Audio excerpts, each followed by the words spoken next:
There is another subject, though, which I would like to discuss slightly, Thedbe, and that, of course, is what the United States seems to be doing on outsourcing, and who better to discuss that with us than Mohandas Pai, member of the board of Infosys Technologies. Mr. Pai, always a pleasure to have you with us.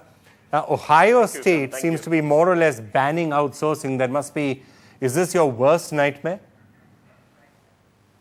Well, it is not the worst nightmare because we may need to understand the political situation there. There's an election coming in November.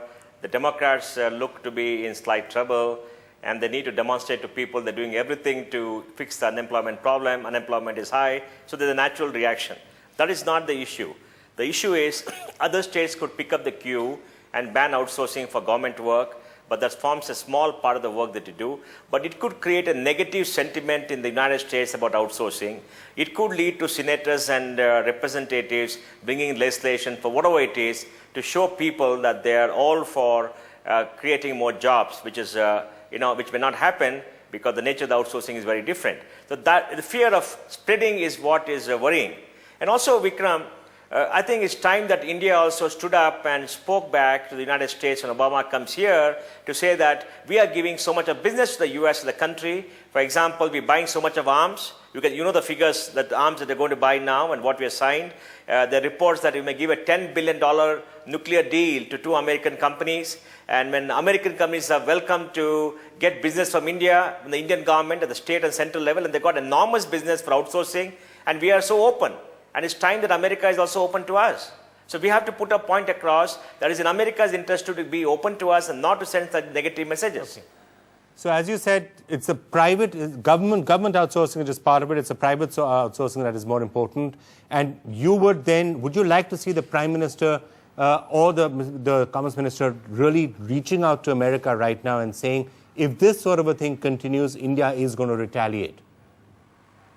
Well, I won't say retaliate. Retaliation is not the right word because we cannot retaliate against the United States.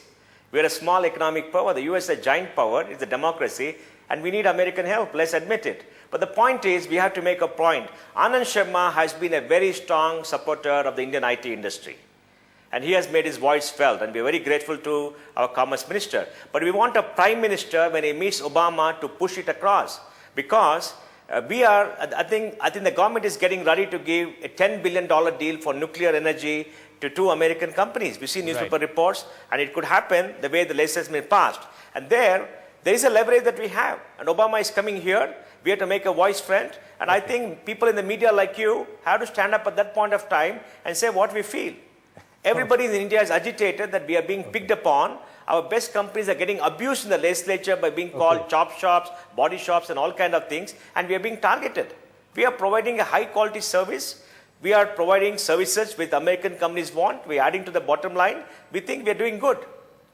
All right, Mr. Pai, thank you so much for joining us, although I fear you do overestimate my influence if you think that President Obama is actually going to listen to my views on the subject. I mean, I wish he would listen to me, but he doesn't. I'm sure he's not even heard of anything that we've said before.